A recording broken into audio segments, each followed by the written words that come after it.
ಇನ್ನು ಧರ್ಮಸ್ಥಳ ಫೈಲ್ಸ್ ಹೋರಾಟಗಾರರಿಗೆ ವಿದೇಶಿ ಫಂಡಿಂಗ್ ವಿಚಾರಕ್ಕೆ ಸಂಬಂಧಪಟ್ಟ ಹಾಗೆ ಇಡಿ ತನಿಖೆಗೆ ಕೋರಿ ಕೇಂದ್ರ ಗೃಹ ಮಂತ್ರಿ ಅಮಿತ್ ಶಾಗೆ ಪತ್ರವನ್ನು ಬರೆಯಲಾಗಿತ್ತು. ಅದು ಕೂಡ ಬಿಜೆಪಿ ಸಂಸದ ಕೋಟಾ ಶ್ರೀನಿವಾಸ್ ಪೂಜಾರಿ ಬರೆದಿದ್ರು ಪತ್ರ. ಆದರೆ ಈಗ ಕೋಟಾಗೆ ಕೌಂಟರ್ ಒಂದು ಸಿಕ್ಕಿದೆ. ನಾಗರಿಕ ಸೇವಾ ಟ್ರಸ್ಟ್ನ ಸೋಮನಾಥ್ ನಾಯಕ್ ತಿರುಗೇಟನ್ನು ಕೊಟ್ಟಿದ್ದಾರೆ.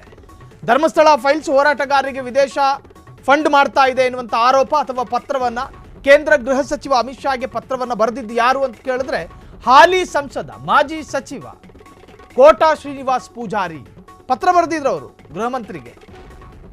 ಈಗ ಕೋಟಾ ಶ್ರೀನಿವಾಸ್ ಪೂಜಾರಿ ಅವರಿಗೆ ಕೌಂಟರ್ ಕೊಟ್ಟಿದ್ದಾರೆ ನಾಗರಿಕ ಸೇವಾ ಟ್ರಸ್ಟ್ನ ಅಧ್ಯಕ್ಷರು. ನಮಸ್ಕಾರಗಳು ಎನ್ನುತ್ತಲೇ ಮುಟ್ಟಿ ನೋಡಿಕೊಳ್ಳುವ ಕೌಂಟರ್ ಅದು. ಇಡಿ ತನಿಖೆ ಆಗಲಿ, ಆದರೆ ಅವರು ಯಾರಿಗೂ ಫಾರಿನ್ ಫಂಡ್ ಬರ್ತಿಲ್ಲ. ಹೆಗ್ಗಡೆಯವರ ಮೇಲೂ ಇಡಿ ತನಿಖೆಗೆ ನೀವು ಯಾಕೆ ಪತ್ರ ಬರೆದಿಲ್ಲ? ಬಿಜೆಪಿ ಸಂಸದ ಕೋಟಾ ಶ್ರೀನಿವಾಸ್ ಪೂಜಾರಿಗೆ ಸೋಮನಾಥ್ ನಾಯಕ್ ಪ್ರಶ್ನೆ ಮಾಡಿದ್ದಾರೆ. ಧರ್ಮಸ್ಥಳ ಫೈಲ್ಸ್ ಹೋರಾಟಗಾರರಿಗೆ ವಿದೇಶಿ ಫಂಡಿಂಗ್ ಬರ್ತಾ ಇದೆ, ಹಾಗಾಗಿ ಇದನ್ನ ಬೇರೆ ಬೇರೆ ತನಿಖಾ ತಂಡಗಳಿಗೆ ವಹಿಸಬೇಕು, ಈ ಪ್ರಕರಣವನ್ನ ಗಂಭೀರವಾಗಿ ಪರಿಗಣಿಸ್ಕೋಬೇಕು ಅಂತ ಹೇಳಿ ಹಾಲಿ ಸಂಸದ ಕೋಟಾ ಶ್ರೀನಿವಾಸ್ ಪೂಜಾರಿ ಗೃಹ ಇಲಾಖೆಗೆ ಪತ್ರವನ್ನು ಬರೆದಿದ್ರು. ಸೊ ಅಮಿತ್ ಶಾ ಅವರು ಈ ಪ್ರಕರಣವನ್ನು ಗಂಭೀರವಾಗಿ ಪರಿಗಣಿಸ್ಕೋಬೇಕು ಅಂತ ಹೇಳಿ ಪತ್ರವನ್ನು ಬರೆದಿದ್ರು. ಈಗ ಆ ವಿಚಾರಕ್ಕೆ ಸಂಬಂಧಪಟ್ಟ ಹಾಗೆ ಕೋಟಾ ಶ್ರೀನಿವಾಸ್ ಪೂಜಾರಿ ಜೊತೆ ಸಾಕಷ್ಟು ಪ್ರಶ್ನೆಗಳನ್ನು ಕೇಳ್ತಾ ಇದ್ದಾರೆ ಸೋಮನಾಥ್ ಅವರು. ಸೋಮನಾಥ್ ಅವರು ಕೇಳಿರುವ ಪ್ರಶ್ನೆಗಳ ಪೈಕಿ ಪ್ರಮುಖವಾಗಿ ಯಾಕೆ ವೀರೇಂದ್ರ ಹೆಗ್ಗಡೆ ಧರ್ಮಸ್ಥಳದ ಧರ್ಮಾಧಿಕಾರಿ ಅವರನ್ನು ಯಾಕೆ ಇಡಿ ಪ್ರಶ್ನೆ ಮಾಡಬಾರ್ದು, ಇಡಿ ತನಿಖೆ ಮಾಡಬಾರ್ದು, ಅವ್ರನ್ನ ಯಾಕೆ ಪ್ರಶ್ನೆ ಮಾಡಬಾರ್ದು, ಅವ್ರನ್ನ ಕೂಡ ತನಿಖೆಗೆ ಒಳಪಡಿಸಿ, ಹೀಗಂತ ಯಾಕೆ ನೀವು ಪತ್ರ ಬರೆದಿಲ್ಲ ಅಂತ ಕೇಳಿದ್ದಾರೆ ಕೋಟಾ ಅವ್ರ ಜೊತೆ. ಯಾಕೆ ನೀವು ಈ ಬಗ್ಗೆ ಪತ್ರವನ್ನು ಬರೆದಿಲ್ಲ ಅಂಥೇಳಿ ಪ್ರಶ್ನೆಯನ್ನು ಮಾಡಿದ್ದಾರೆ.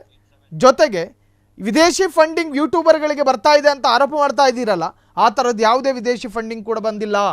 ಶ್ರೀ ವೀರೇಂದ್ರ ಹೆಗ್ಗಡೆಯವರ ಮೇಲೂ ಇಡಿ ತನಿಖೆ ನೀವು ಯಾಕೆ ಪತ್ರ ಬರೆದಿಲ್ಲ? ಪ್ರಧಾನಿ ಮೋದಿ, ಕೇಂದ್ರ ಸಚಿವರು ಹಾಗೂ ಎಲ್ಲ ಸಂಸದರಿಗೆ ನಿಮಗೂ ನಾವು ಇಮೇಲ್ ಮಾಡಿ ಮನವಿಯನ್ನು ಮಾಡ್ಕೊಂಡಿದ್ದೀವಿ.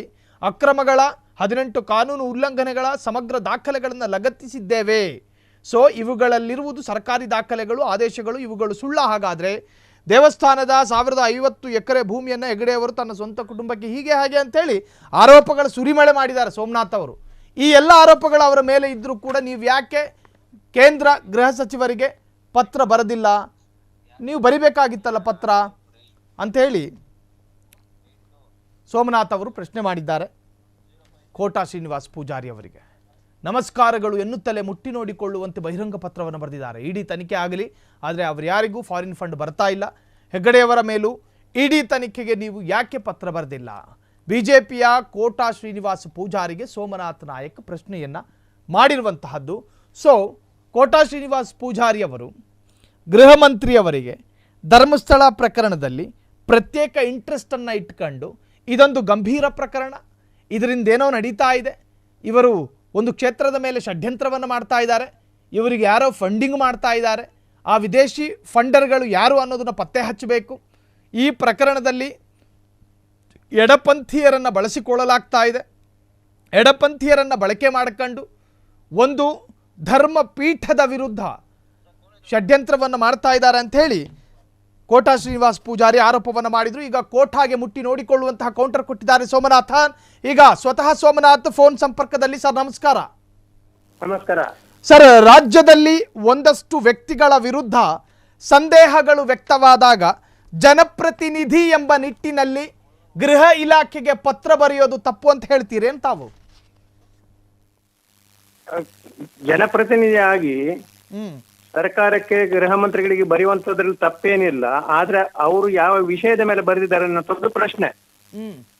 ಅವರು ಬರೆದಿರುವಂತಹ ವಿಷಯ ವೀರೇಂದ್ರ ಹೆಗ್ಗಡೆಯವರನ್ನು ರಕ್ಷಣೆ ಮಾಡುವ ದೃಷ್ಟಿಯಿಂದ ಬರೆದಿದ್ದಾರೆ. ಹೇಳ್ಬೇಕಾದ್ರೆ ಶ್ರೀ ಕ್ಷೇತ್ರದ ಧರ್ಮಸ್ಥಳ ಪವಿತ್ರ ಕ್ಷೇತ್ರದ ರಕ್ಷಣೆಗೆ ಅಂತ ಹೇಳಿದ್ರು ಕೂಡ ಶ್ರೀ ಕ್ಷೇತ್ರಕ್ಕೆ ಮತ್ತು ಧರ್ಮಸ್ಥಳ ಮಂಜುನಾಥ ಸ್ವಾಮಿಗೆ ಯಾರೊಬ್ಬರೂ ಕೂಡ ಅವಮಾನ ಮಾಡಿದ್ದು, ಅದರ ಒಂದು ಘನತೆ ಗೌರವವನ್ನು ಕಡಿಮೆ ಮಾಡುವಂತದ್ರ ಕಡೆಗೆ ಯಾರೂ ಕೂಡ ಇದುವರೆಗೆ ಒಬ್ಬರು ಮಾತಾಡಿದ್ದು ನಾವು ಮಾತಾಡಿಲ್ಲ, ಯಾರು ಮಾತಾಡಿರುವಂತದ್ದು ಹೋರಾಟಗಾರರು ಮಾತಾಡಿ ನಾವು ನೋಡಿಲ್ಲ. ಆದರೆ ಇಲ್ಲಿ ಪ್ರಶ್ನೆ ಇರುವಂತದ್ದು ವೀರೇಂದ್ರ ಹೆಗ್ಗಡೆಯವರ ಮತ್ತು ಅವರ ಕುಟುಂಬದ ಮತ್ತು ಅವರ ಸಂಸ್ಥೆಗಳ ಅಕ್ರಮಗಳು, ಕಾನೂನು ಉಲ್ಲಂಘನೆಗಳು, ಭೂ ಅತಿಕ್ರಮಣಗಳು, ಬಡ್ಡಿ ವ್ಯವಹಾರಗಳು ಇತ್ಯಾದಿ ಹಲವು ಅಕ್ರಮಗಳದ್ದು ಅದರ ಬಗ್ಗೆ ಯಾಕೆ ಇಡಿ ತನಿಖೆ ಮಾಡಲಿಕ್ಕೆ ಕೋಟಾ ಶ್ರೀನಿವಾಸ ಪೂಜಾರಿಯವರು ಒಬ್ಬರು ಜನಪ್ರತಿನಿಧಿಯಾಗಿ ಯಾಕೆ ಬರೆದಿಲ್ಲ ಎನ್ನುವಂಥದ್ದು ನಮ್ಮ ನೇರ ಪ್ರಶ್ನೆ. ಮತ್ತೆ ಅಲ್ಲ ಹೀಗೆ ನಾವು ಕೇಳ್ತಿರ್ಬೇಕಾದ್ರೆ ಹ್ಮ್ ಇದಕ್ಕೆ ಅಲ್ಲ, ಆಧಾರಗಳು ಒಂದ್ ಕಡೆ ಇದ್ದುಕೊಂಡು ಸೋಮನಾಥ್ ಅವರೇ, ಹಾ, ಈ ಬಗ್ಗೆ ಕೇಂದ್ರ ಸರ್ಕಾರದ ಮನಸೆಳೆಯ ಅಥವಾ ಅವರ ಗಮನ ಸೆಳೆಯೋದಕ್ಕೆ ನೀವು ಯಾಕೆ ಒತ್ತಡ ಹಾಕಿಲ್ಲ ಈವರೆಗೂ, ನಿಮ್ಮ ಸಂಘ ಸಂಸ್ಥೆಗಳಾಗ್ಲಿ? ಅದನ್ನೇ ನಾನು ಹೇಳಲಿಕ್ಕೆ ಹೋಗ್ತಿರುವಂತದ್ದು. ಕೇಂದ್ರ ಸರ್ಕಾರಕ್ಕೆ ಪ್ರಧಾನ ಮೋದಿಯವರಿಗೂ ಸಚಿವರಿಗೂ ಮತ್ತು ಎಲ್ಲ ಲೋಕಸಭಾ ಸದಸ್ಯರು, ರಾಜ್ಯಸಭಾ ಸದಸ್ಯರಿಗೂ ಕೂಡ ನಾವು ನಮ್ಮಲ್ಲಿ ಇರುವಂತಹ ಅಧಿಕೃತವಾದ Okay. ಸರ್ಕಾರಿ ದಾಖಲೆಗಳು ಮತ್ತು ಕೋರ್ಟ್ ಆದೇಶಗಳನ್ನು ಇಟ್ಟುಕೊಂಡು ಅವರಿಗೆ ಇಮೇಲ್ ಮೂಲಕವೂ ಪೋಸ್ಟ್ ಮೂಲಕವೂ ಎಲ್ಲವನ್ನು ಕಳಿಸುವಂತದ್ದನ್ನು ಮಾಡಿದ್ದೇವೆ.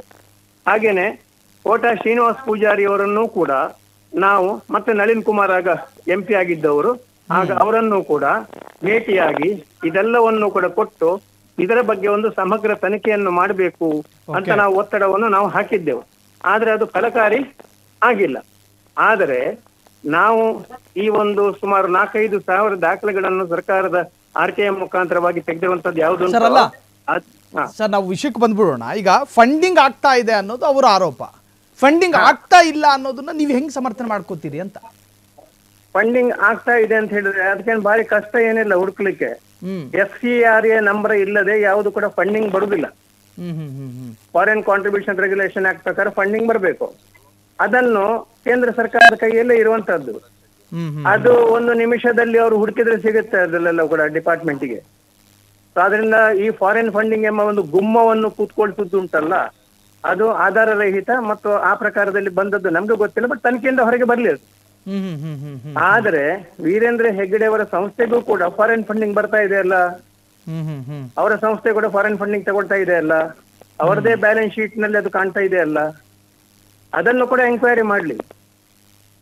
ಹ್ಮ್ ಅದೇ ಪ್ರಕಾರ ವೀರೇಂದ್ರ ಹೆಗ್ಗಡೆ ಅವರಿಗೆ ಧರ್ಮಸ್ಥಳ ಗ್ರಾಮಾಭಿವೃದ್ಧಿ ಯೋಜನೆ SKDRDP ಟ್ರಸ್ಟ್ ನ ಮುಖಾಂತರ ಆಗಿರುವಂತಹ ಸಾಕಷ್ಟು ಆರ್ಥಿಕ ಅಪರಾಧಗಳು ಯಾವುದುಂಟೋ ಇದರ ಬಗ್ಗೆ ಅಧಿಕೃತವಾಗಿ ಕೋರ್ಟ್ ನಲ್ಲಿ Yes, thank you. ಹಾಕಿರುವಂತಹ ಕೇಸ್ ಕ್ರಿಮಿನಲ್ ಕೇಸ್ ನಡೀತಾ ಇದೆ. Thank you sir. ಇಷ್ಟೊತ್ತು ಫ್ರೀಡಮ್ ಟಿವಿ ಜೊತೆ ಮಾತನಾಡಿದ್ದಕ್ಕೆ. ಒಂದು ಕಡೆ ವೀರೇಂದ್ರ ಹೆಗ್ಗಡೆಯ ಸಂಸ್ಥೆಗೂ ಕೂಡ ಫಂಡಿಂಗ್ ಬರ್ತಾ ಇದೆ, ಇನ್ನು ಯೂಟ್ಯೂಬರ್ಗಳಿಗೂ ಕೂಡ ಫಂಡಿಂಗ್ ಬರ್ತಾ ಇದೆ. ಸೊ ಇದರಲ್ಲಿ ತಪ್ಪೇನು ಅನ್ನೋ ಅರ್ಥದಲ್ಲಿ ಅಭಿವೃದ್ಧಿಗೆ ಫಂಡಿಂಗ್ ಆಗೋದು ಬೇರೆ, ಷಡ್ಯಂತ್ರಕ್ಕೆ ಫಂಡಿಂಗ್ ಆಗೋದು ಬೇಡ, ಎರಡಕ್ಕೂ ವ್ಯತ್ಯಾಸಗಳಿದ್ದಾವೆ. ಸೊ ಕೋಠಾರ ಆ ಒಂದು ಆರೋಪಕ್ಕೆ ಪ್ರತ್ಯಾರೋಪವಾಗಿ ಇಲ್ಲಿ ಸೋಮನಾಥ್ ಅವರು ಮಾತನಾಡ್ತಾ ಇದ್ರು. ಕ್ಷಣ ಕ್ಷಣದ ಸುದ್ದಿಗಳಿಗಾಗಿ ಫ್ರೀಡಂ ಟಿವಿ ಸಬ್ಸ್ಕ್ರೈಬ್ ಮಾಡಿ, ಲೈಕ್ ಮಾಡಿ ಹಾಗೂ ಫಾಲೋ ಮಾಡಿ. ಹೊಸ ಸುದ್ದಿಗಳ ನೋಟಿಫಿಕೇಶನ್ಗಾಗಿ ಬೆಲ್ ಐಕಾನ್ ಮೇಲೆ ಕ್ಲಿಕ್ ಮಾಡಿ.